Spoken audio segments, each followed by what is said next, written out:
জবাবের চেষ্টা হলে পরিণতি আরো ভয়াবহ হবে। মিসাইল হামলার পর ইসরায়েলকে কড়া হুঁশিয়ারি ইরানের।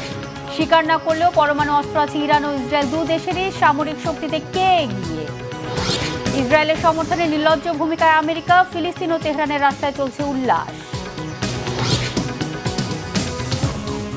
আসসালামু আলাইকুম, দেখছিলেন বাংলাভিশন ওয়ার্ল্ড নিউজ হেডলাইন।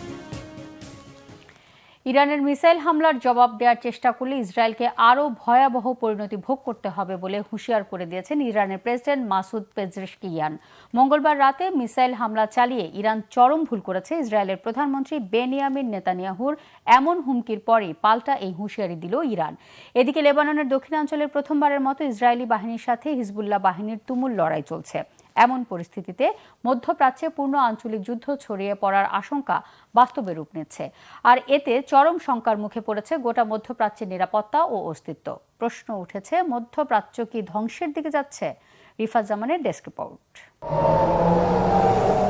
ভয়াবহ আর ভয়ঙ্কর এক বিস্ফোরণের মুখে মধ্যপ্রাচ্য। সত্যি সত্যি আঞ্চলিক যুদ্ধ ছড়িয়ে পড়লে ধ্বংসের মুখে পড়বে গোটা মধ্যপ্রাচ্যের নিরাপত্তা আর অস্তিত্ব। এমন ভয়াবহতা কাটাতে গেল 1 বছর ধরেই প্রাণপণ চেষ্টা চালিয়েছে ইরান সহ বিশ্বের বহু দেশ। কিন্তু যুক্তরাষ্ট্র সহ পশ্চিমাদের আশকারায় দিন দিনই গণহত্যায় আরও বেপরোয়া হয়ে ওঠে ইসরায়েল। শেষ পর্যন্ত তাকে থামাতে সরাসরি যুদ্ধের ময়দানে নামতে বাধ্য হল ইরান। তাই দীর্ঘ 1 বছর চুপ থাকার পর অবশেষে আর কথা নয়, সরাসরি অ্যাকশনে গেল তারা। তাও যেনতেন ভাবে নয়। মুসলিম রক্তপিপাসু নেতানিয়াহুর বাহিনীকে থামাতে মঙ্গলবার রাতে বৃষ্টির মতো ইরানের অন্তত 200টি মিসাইল আঘাত হানে ইসরায়েলে। ইরানের দাবি, হামাস ও হিজবুল্লাহ নেতাদের হত্যার প্রতিশোধেই এই হামলা। তবে হামলা আপাতত বন্ধ রয়েছে উল্লেখ করে তেহরান যুদ্ধ চায় না বলে জানিয়েছে ইরান। অবশ্য ইসরায়েল কোনো ধরনের জবাব দেওয়ার চেষ্টা করলে আরও কয়েক গুণ শক্তিশালী মিসাইল হামলার হুঁশিয়ারি দিয়েছেন ইরানের প্রেসিডেন্ট মাসুদ পেজেশকিয়ান। সেই সাথে গাজা ও লেবাননে ইসরায়েল হামলা বন্ধ না করলে চরম পরিণতি ভোগ করতে হবে বলে সতর্ক করে দিয়েছেন তিনি। ইসরায়েলকে অবশ্যই অপরাধ করা বন্ধ করতে হবে, তা না হলে আরো কঠোর পরিণতি ভোগ করতে হবে। আমরা যে কোনো মূল্যে আমাদের দেশের অখণ্ডতা রক্ষা করব। পরের বার যদি ইসরায়েল হামলার কথা ভাবে, আমাদের নিরাপত্তাকে বিঘ্নিত করতে চায়, আমরা তাদের নিরাপত্তা বিঘ্নিত করব। ইসরায়েলকে মনে রাখতে হবে, তাদের মিসাইল প্রতিরক্ষা ব্যবস্থা আয়রন ডোম কাঁচের চেয়েও বেশি ভঙ্গুর। আমেরিকা, ইউরোপ সহ গোটা বিশ্বকে বলবো ইসরায়েলকে থামাতে। আর মধ্যপ্রাচ্য জুড়ে অশান্তির জন্য যুক্তরাষ্ট্র ও ইউরোপের কিছু দেশকে দায়ী করেছেন ইরানের সর্বোচ্চ নেতা আয়াতুল্লাহ আলী খামেনি। যদিও ইরানের হামলাকে বড় ভুল হিসেবে এরই মধ্যে উল্লেখ করে চরম পরিণতির হুঁশিয়ারি দিয়েছে ইসরায়েল। গেল বছরের অক্টোবরে ফিলিস্তিনের গাজায় ইসরায়েলি হত্যাযজ্ঞ শুরুর পর থেকেই আগ্রাসন থামাতে আরব বিশ্বের একমাত্র দেশ হিসেবে নেতানিয়াহু সরকারকে নানাভাবে হুমকি আর হুঁশিয়ারি দিয়ে আসছিল ইরান। কিন্তু ইসরায়েলের নৃশংসতা আর বর্বরতা না কমে বরং দিন দিন তা বেড়েছে। গাজা ভূখণ্ডকে কেবল মাটির সাথে মিশেই ক্ষান্ত হয়নি, গুপ্ত হামলা চালিয়ে হত্যা করেছে ইরানে থাকা ফিলিস্তিনের স্বাধীনতাকামী সংগঠনগুলোর শীর্ষ নেতাদেরও। গাজাবাসীর সমর্থনে হিজবুল্লাহ কড়া অবস্থান নেয়। সম্প্রতি হত্যা করা হয়েছে সংগঠনটির প্রধান হাসান নাসরুল্লাহ সহ শীর্ষ নেতাকেও। তবে আমেরিকা সহ পশ্চিমাদের অন্যায় সমর্থন পেয়ে রক্তপিপাসু ইসরায়েলি বাহিনী লেবাননের অভ্যন্তরে অব্যাহত রেখেছে তাদের স্থল অভিযান। ইসরায়েলের দাবি, লেবাননের সীমান্ত পার হয়ে বুধবার অন্তত 400 মিটার ভিতরে ঢুকে পড়েছে তারা। লেবাননে হিজবুল্লাহর অন্তত 150টি ঘাঁটি ধ্বংসের দাবি করেছে ইসরায়েল। তবে পাল্টা প্রতিরোধ গড়ে হামলা চালিয়ে যাচ্ছে হিজবুল্লাহ বিদ্রোহীরাও। দুপক্ষের তুমুল লড়াইয়ে এরই মধ্যে নিহত হয়েছে এক ইসরায়েলি সেনা। গাজার পর লেবাননেও নৃশংস হত্যাযজ্ঞ অব্যাহত রাখলেও এখনও নিশ্চুপ আরব বিশ্ব ও মুসলিম নেতারা। সংঘাত বন্ধে দায়সারা আহ্বান ছাড়া এখনও কোনো পদক্ষেপই নেয়নি তারা। আর মধ্যপ্রাচ্যের দেশগুলোর এমন নীরবতায় অস্তিত্ব সংকটে পড়তে পারে ফিলিস্তিন, লেবানন কিংবা সিরিয়া সহ মুসলিম দেশগুলো, মনে করছেন বিশ্লেষকরা। রিফাত জামান, বাংলাভিশন নিউজ ডেস্ক। মধ্যপ্রাচ্যের সবচেয়ে বড় ক্ষেপণাস্ত্র ভান্ডারের মালিক ইরান। অন্যদিকে আমেরিকার মদদে বহুদিন থেকে অত্যাধুনিক অস্ত্র ও প্রযুক্তি পেয়ে আসছে ইসরায়েল। আর প্রকাশ্যে স্বীকার না করলেও ধারণা করা হয় এই দুই দেশেরই রয়েছে পরমাণু অস্ত্র। সম্প্রতি হিজবুল্লাহর সাথে চরম বিরোধ, লেবাননে ইসরায়েলের আক্রমণ ও ইসরায়েলের ভূখণ্ডে ইরানের হামলার ঘটনা ঘিরে তেহরান ও তেল আবিবের মধ্যে বিরাজ করছে টানটান উত্তেজনা। আঞ্চলিক যুদ্ধ শুরুর তীব্র আশঙ্কার মধ্যে দুই দেশের সামরিক সক্ষমতা নিয়ে চলছে জল্পনা কল্পনা। শঙ্কা দেখা দিয়েছে পরমাণু নিরাপত্তা নিয়েও। সামরিক শক্তিতে কোন দেশ এগিয়ে? ডেস্ক রিপোর্টে জানাচ্ছেন হাফিজুল ইসলাম। ইসরায়েলের ভূখণ্ডে ইরানের একের পর এক ক্ষেপণাস্ত্র হামলার জেরে মধ্যপ্রাচ্য এখন উত্তপ্ত করায়। ছোট শয়তান ইসরায়েল ও বড় শয়তান মার্কিন যুক্তরাষ্ট্রের বিরুদ্ধে বহুদিন থেকেই ছায়াযুদ্ধ লড়ছে তেহরান। এবার প্রকাশ্যে আসলো পুরনো শত্রুতা। সরাসরি সংঘাত ঘিরে একটি আঞ্চলিক যুদ্ধ শুরু হলে কোন দিকে ঝুঁকবে জয়ের পাল্লা? ধর্মীয় নেতা আয়াতুল্লাহ খামেনি ও কট্টরপন্থী প্রধানমন্ত্রী নেতানিয়াহু, এই দুজনের মাঝে কে হাসবেন শেষ হাসি? সমরাস্ত্র থেকে শুরু করে আন্তর্জাতিক রাজনীতির ময়দান, সবখানে সক্ষমতার প্রমাণ দিচ্ছে ইরান। অন্যদিকে যুক্তরাষ্ট্রের প্রত্যক্ষ মদদে টিকে আছে মধ্যপ্রাচ্যের বিষফোঁড়া হিসাবে পরিচিত ইসরায়েল। টানটান উত্তেজনার মধ্যে চিরশত্রু দুই দেশের সামরিক সক্ষমতা নিয়ে চলছে নানা রকম তুলনা। গ্লোবাল ফায়ার পাওয়ারের সাম্প্রতিক পরিসংখ্যান অনুযায়ী শক্তির দিক থেকে ইসরায়েলের তুলনায় ৩ ধাপ এগিয়ে আছে ইরান। ১৪৫টি দেশের মধ্যে ইরানের অবস্থান ১৪তম, আর ১৭তম অবস্থানে আছে ইসরায়েল। ইরানের সেনাবাহিনীতে নিয়মিত সেনা আছে ৬,১০,০০০, রিজার্ভ সেনার সংখ্যা ৩,৫০,০০০। অন্যদিকে ইসরায়েলের সেনাবাহিনীতে নিয়মিত সেনা আছে ১,৭০,০০০, তাদের রিজার্ভ সেনার সংখ্যা ৪,৬৫,০০০। ইরানের মোট জনসংখ্যা প্রায় ৮,৭৬,০০,০০০। অন্যদিকে ইসরায়েলের জনসংখ্যা প্রায় ৯০,৪৪,০০০। ইরানের আধা সামরিক বাহিনীতে যুক্ত আছে ২,২০,০০০ সদস্য। অন্যদিকে ইসরায়েলের আধা সামরিক বাহিনীর সেনা সংখ্যা মাত্র ৩৫,০০০। ইরানের ভাণ্ডারে আছে ৫৫১টি সামরিক উড়োজাহাজ ও ১১৬টি যুদ্ধবিমান। অন্যদিকে ইসরায়েলের সামরিক উড়োজাহাজের সংখ্যা ৬১২টি, আর যুদ্ধবিমান আছে ২৪১টি। হামলায় ব্যবহৃত যুদ্ধবিমানের মধ্যে ইরানের হাতে আছে ২৩টি, আর ইসরায়েলের মালিকানায় আছে ৩৯টি যুদ্ধবিমান। ৮৬টি পরিবহন উড়োজাহাজের মালিক ইরানের বিমান বাহিনী। অন্যদিকে মাত্র ১২টি পরিবহন উড়োজাহাজ আছে ইসরায়েলের। শুধু যুদ্ধ বিমান ও সামরিক উড়োজাহাজেই শেষ হয়নি দুই দেশের সামরিক শক্তি। ইরানের কাছে সাধারণ হেলিকপ্টার আছে ১২৯টি, আর ইসরায়েলের আছে ১৪৬টি। কমব্যাট হেলিকপ্টারের দিক থেকে ইরানের মালিকানায় আছে ১৩টি কপ্টার, আর ৪৮টি আছে ইসরায়েলের দখলে। স্থল অভিযানে ব্যবহারের জন্য ইরানের আছে ১,৯৯৬টি ট্যাঙ্ক ও ৬৫,৭৬৫টি সাঁজোয়াজান। অন্যদিকে ইসরায়েলের আছে ১,৩৭০টি ট্যাঙ্ক ও ৪৩,৪০৩টি সাঁজোয়াজান। সাগরে যুদ্ধ পরিচালনার জন্য ইরান ও ইসরায়েল দুই দেশেরই আছে বেশ বড়সড় প্রস্তুতি। ইরানের যুদ্ধজাহাজ আছে ১০১টি, পাশাপাশি তেহরানের ভাণ্ডারে আছে ১৯টি সাবমেরিন। অন্যদিকে ইসরায়েলের যুদ্ধজাহাজের সংখ্যা মাত্র ৬৭টি, আর তাদের মালিকানায় সাবমেরিন আছে মাত্র ৫টি। বাৎসরিক সামরিক বাজেটে ইরানের তুলনায় ইসরায়েলের ব্যয় দ্বিগুণেরও বেশি। পারমাণবিক অস্ত্র থাকার কথা স্বীকার না করলেও যুক্তরাষ্ট্রের বিজ্ঞানীদের সংগঠন ফেডারেশন অব আমেরিকান সায়েন্টিস্টের অনুমান তেল আবিবের হাতে রয়েছে প্রায় ৯০টি পারমাণবিক অস্ত্র। অন্যদিকে আনুষ্ঠানিকভাবে তেহরান সবসময়ই দাবি করে আসছে তাদের কাছে পারমাণবিক অস্ত্র নেই। যুক্তরাষ্ট্রের প্রত্যক্ষ মদদ পাওয়া ইসরায়েল ও পশ্চিমা জোট শক্তিকে ঠেকিয়ে দেওয়ার ক্ষমতা ইরানের আছে কিনা সেটা নিয়ে চলছে হিসাব নিকাশ। চলমান সংঘাতে পরাশক্তিগুলোর পাল্টাপাল্টি অবস্থানের কারণে কোন দিকে গড়ায় যুদ্ধ পরিস্থিতি সেদিকে নজর রাখছে গোটা বিশ্ব। হাফিজুল ইসলাম, বাংলা ভিশন। এদিকে মঙ্গলবার রাতে ইসরায়েলের ভূখণ্ডে ইরানের ক্ষেপণাস্ত্র হামলার দিনক্ষণের তথ্য আগে ভাগে ফাঁসের গুঞ্জন উঠেছে। যদিও এটি অস্বীকার করেছে তেহরান, ইসরায়েলের হামলা চালানোর জন্য ইরানের নিন্দায় বিশ্ব নেতাদের সরব হওয়ার আহ্বান জানিয়েছেন গাজা ও লেবাননে ইসরায়েলের গণহত্যায় চুপ থাকা মার্কিন পররাষ্ট্রমন্ত্রী অ্যান্টনি ব্লিনকেন। বিস্তারিত মেহরাব হোসেন খানের ডেস্ক রিপোর্টে। পূর্ব ধারণা আর মুসলিমদের প্রত্যাশা আমলে নিয়ে ইসরায়েল লক্ষ্য করে মঙ্গলবার ঝাঁকে ঝাঁকে ব্যালিস্টিক মিসাইল ছুড়েছে ইরান।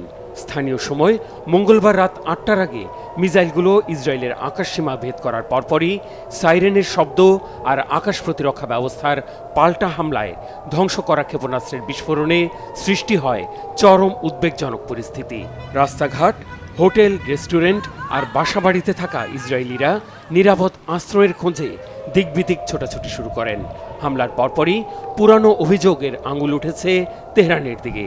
গুঞ্জন উঠেছে হামলার আগে এই বিষয়ে তথ্য দিয়ে সতর্ক করেছে ইরান। এতে পূর্ব প্রস্তুতির সময় পেয়েছে ইসরায়েল, ধ্বংস হয়েছে সিংহভাগ ক্ষেপণাস্ত্র, কমেছে ক্ষয়ক্ষতি। মিসাইল হামলার তথ্য মঙ্গলবার সকালেই পাওয়ার দাবি করেছে যুক্তরাষ্ট্র। জানানো হয়েছে ওই তথ্যের উপর ভিত্তি করে ইসরায়েলকে সতর্ক করা এবং আগাম প্রস্তুতি নেওয়া সহজ হয়েছে। ইরানের অন্তত ১৮০টি ক্ষেপণাস্ত্র ধ্বংসে মার্কিন সামরিক সহায়তার বিষয়টিও স্পষ্ট করেছেন পেন্টাগন মুখপাত্র। During the attack, the U.S. military coordinated closely with the এ বিষয়ে জাতীয় নিরাপত্তা কমিটির সাথে জরুরি বৈঠক করেছেন মার্কিন প্রেসিডেন্ট জো বাইডেন। সাফাই দিয়েছেন ইসরায়েলে আত্মরক্ষার অধিকারের পক্ষে। The United States military actively supported the defense of Israel. Lebanon আর গাজায় বর্বর হত্যাযজ্ঞে নীরব দর্শক মার্কিন পররাষ্ট্রমন্ত্রী অ্যান্টনি ব্লিংকেনও এই হামলার ঘটনায় ফুঁসে উঠেছেন। বলেছেন, ইসরায়েলে হামলার ঘটনায় তীব্র নিন্দা জানানো উচিত বিশ্ব নেতাদের। পাল্টা আঘাতের জন্য ইরানকে প্রস্তুত থাকার হুমকি দিয়েছেন ইসরায়েলের প্রধানমন্ত্রী বেনিয়ামিন নেতানিয়াহু। পাল্টা হুঁশিয়ারিতে রেভলিউশনারি গার্ড বলেছে, ছেড়ে কথা বলবে না ইরান। המשטר באיראן לא מבין অনেক বড় ভুল করে ফেলল ইরান, এর মাসুল দিতে হবে। দেশের প্রতিরক্ষা আর শত্রুর ওপর পাল্টা আঘাত হানার বিষয়ে আমাদের সংকল্পের প্রতি ইরানের ধারণা নেই। সিনোয়ার ও দেইভ বুঝতে পারেনি, নাসরুল্লাহ বা মোহসেন বুঝতে পারেনি। এখন দেখা যাচ্ছে তেহরানের তারাও এই বিষয়টি বুঝতে পারছে না। נעמוד בכלל שקבענו. উন্মাদে পরিণত হওয়া ইহুদি রাষ্ট্রটিকে যদি যুক্তরাষ্ট্র আর ইউরোপীয় ইউনিয়ন বাগে আনতে না পারে এবং এমন অপরাধ অব্যাহত রাখে বা আমাদের সার্বভৌমত্ব এবং ভৌগোলিক অখণ্ডতার বিরুদ্ধে কিছু করে, তাহলে আজ রাতের মতো হামলা আরও জোরালোভাবে হবে এবং তাদের সব অবকাঠামোতে আঘাত হানা হবে। এবছরের এপ্রিলে সিরিয়ার দামেস্কে ইরানের কনসুলেটে ইসরায়েলের হামলায় রেভলিউশনারি গার্ডের ৭ কমান্ডার নিহত হয়েছে। জবাবে ইসরায়েল লক্ষ্য করে ১১০টি ব্যালিস্টিক এবং ৩০টি ক্রুজ মিসাইল হামলা চালিয়েছিল ইরান। তখন জর্ডানকে হামলার ক্ষণ ও সুনির্দিষ্ট লক্ষ্যের বিষয়ে আগে ভাগে জানানো এবং সেই তথ্যের ভিত্তিতে ইসরায়েলের প্রস্তুতি নিয়ে সমালোচনার মুখে পড়ে Tehran. Mehrab Hussain Khan, Bangla vision, news desk. ইসরায়েলের ভেতরে ইরানের ক্ষেপণাস্ত্র হামলার পর ইরানের রাস্তায় নেমে পড়ে উল্লসিত শত শত জনতা। ইরান এবং হিজবুল্লাহর পতাকা হাতে হামলা উদযাপন করে তারা। ইসরায়েলের বিমান হামলায় নিহত হিজবুল্লাহ নেতা হাসান নাসরুল্লাহর ছবিও ছিল অনেকের হাতে। ব্রিটিশ দূতাবাসের সামনে এই জমায়েত হয়। বিস্তারিত মীর ফজলে রাব্বির ডেস্ক রিপোর্টে। মধ্যরাতেও লোকে লোকারণ্য ইরানের রাস্তা। তেহরানের হাজার হাজার বাসিন্দা উদযাপন করছেন ইরানের বিজয়। মুখে তাদের বিজয়ের স্লোগান, হাতে তাদের ফিলিস্তিন ও হিজবুল্লাহর পতাকা। সব মিলিয়ে এক অভূতপূর্ব রাতের সাক্ষী ইরানবাসী। শনিবারই ইরানের সর্বোচ্চ নেতা অঙ্গীকার করেছিলেন যে তাদের মিত্র হিজবুল্লাহ নেতা হাসান নাসরুল্লাহকে হত্যার প্রতিশোধ নেওয়া হবে। হলো তাই। মঙ্গলবার রাতে ইসরায়েলকে লক্ষ্য করে অন্তত ২০০ ক্ষেপণাস্ত্র হামলা চালায় ইরান, যাকে বলা হচ্ছে এখন পর্যন্ত ইসরায়েলকে লক্ষ্য করে করা সবচেয়ে বড় হামলা। ইরান থেকে ছোড়া মিসাইলগুলো ইসরায়েলে পৌঁছাতে সময় লাগে মাত্র ১২ মিনিট। ইসরায়েলের রাজধানী তেল আবিবের ৩টি সামরিক ঘাঁটি হামলার লক্ষ্যবস্তু ছিল বলে জানিয়েছে ইরানের Islamic revolutionary guard corps IRGC। বড় আকারের সাইবার আক্রমণের পাশাপাশি ক্ষেপণাস্ত্র হামলা চালানো হয়েছে। হামলায় প্রথমবারের মতো নতুন ফাতাহ হাইপারসোনিক ব্যালিস্টিক ক্ষেপণাস্ত্র ব্যবহার করা হয়েছে। যদিও তেল আবিব দাবি করছে ক্ষেপণাস্ত্রের বেশিরভাগই ঠেকিয়ে দেওয়া হয়েছে, তবে ইসরায়েলের এই দাবি উড়িয়ে দিয়েছে হিজবুল্লাহ। হিজবুল্লাহ বলছে ইরানের ক্ষেপণাস্ত্র হামলা সফল হয়েছে এবং পরিকল্পনা অনুযায়ী বেশ কয়েকটি ইসরায়েলি সামরিক ঘাঁটিতে আঘাত এনেছে। আর এই সফলতাকে স্বাগত জানাতেই উৎসবে মেতে ওঠে গোটা ইরান। ব্রিটিশ দূতাবাসের সামনে মূলত এই জমায়েত হয়। তেহরানবাসীর সেই বিজয় মিছিলে শোভা পায় প্রয়াত হিজবুল্লাহ নেতা হাসান নাসরুল্লাহর ছবি। প্রতিশোধের এই উদযাপনে সামিল হয়ে সন্তুষ্টি প্রকাশ করেন তেহরানের নারী ও শিশুরা। আমার সত্যিই ভালো লাগছে। আমি নিজের মধ্যে একটি শক্তি অনুভব করছি। আমরা শান্তিবাদী, কিন্তু প্রয়োজনে আমরা যুদ্ধও করতে জানি। ইরানের জবাবের পর মধ্যপ্রাচ্যে আজ রাতে শক্তিশালী হামলা চালানো হবে বলে হুঁশিয়ারি দিয়েছে ইসরায়েলের সামরিক বাহিনী। মঙ্গলবার দিবাগত রাতে এ ঘোষণা দেন বাহিনীর মুখপাত্র রিয়াল অ্যাডমিরাল ড্যানিয়েল হ্যাগেরি।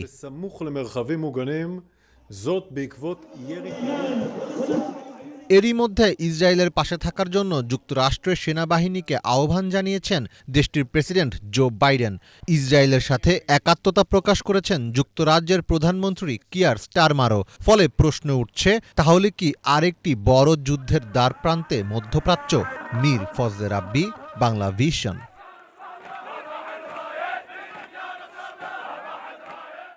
চীনে আনন্দমুখর পরিবেশে উদযাপিত হয়েছে ৭৫তম জাতীয় দিবস। এই উপলক্ষে ১ অক্টোবর মঙ্গলবার দেশ জুড়ে ছিল বর্ণিল সব আয়োজন। ড্রোন প্রদর্শনী, ঐতিহ্যবাহী ফ্লাওয়ার বানের বাহারি পরিবেশনা, নাচ, গান, সাংস্কৃতিক বিভিন্ন অনুষ্ঠানের মধ্য দিয়ে দেশব্যাপী জাতীয় দিবস উদযাপন করে চীনারা। হিজল জুবাইরের ডেস্ক রিপোর্টে বিস্তারিত। ১৯৪৯ সালের ১ অক্টোবর প্রতিষ্ঠিত হয় People's Republic of China PRC. মঙ্গলবার ছিল পিআরসির ৭৫তম প্রতিষ্ঠাবার্ষিকী। বরাবরই এ দিনটিকে জাতীয় দিবস হিসেবে উদযাপন করে আসছে চীনারা। এবারও এর ব্যতিক্রম হয়নি। ৭৫তম প্রতিষ্ঠাবার্ষিকী ঘিরে জাঁকজমকপূর্ণ নানা আয়োজনে উৎসবে মেতে ওঠে পুরো চীন। পরিবার, আত্মীয় স্বজন, বন্ধু বান্ধব নিয়ে তাতে সামিল হয় দেশবাসী। জাতীয় দিবস ঘিরে চমৎকার এক ড্রোন প্রদর্শনীর আয়োজন করা হয় দক্ষিণ পশ্চিমের গুইজৌ প্রদেশে। প্রতিটি ড্রোনের সাথে উঠছিল জাতীয় পতাকা। মন্ত্রমুগ্ধ হয়ে ড্রোন প্রদর্শনী উপভোগ করেন দর্শকরা।